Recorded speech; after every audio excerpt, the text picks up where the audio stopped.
So I was asked about the buttonholes, so let me describe them. This is 5/8 of an inch, or it appears to be 5/8, 1 inch. This is a 2 inch, 3 inch, and 4 inch. Now there are different styles.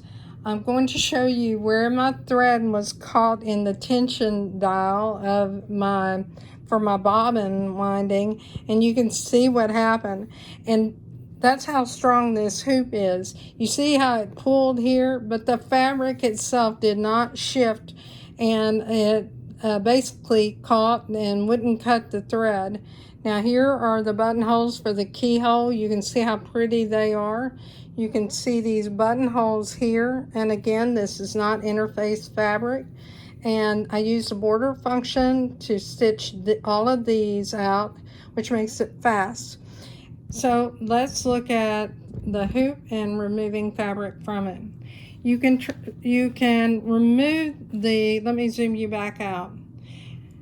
You can remove the magnets from the hoop by taking your hand and removing the magnets if you're strong enough. If you were going to pull this fabric down, and you notice I cannot move that magnet. So what I'm going to do is I'll take my tool, and it's very easy to remove it with that tool. And I'm going to remove the magnets on the ends.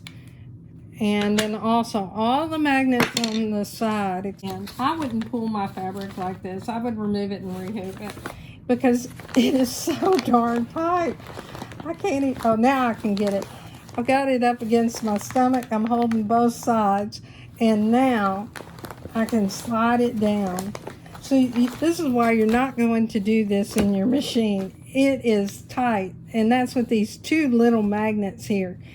You try it on one of your dime hoops, and you see how easy it is to just slide it down.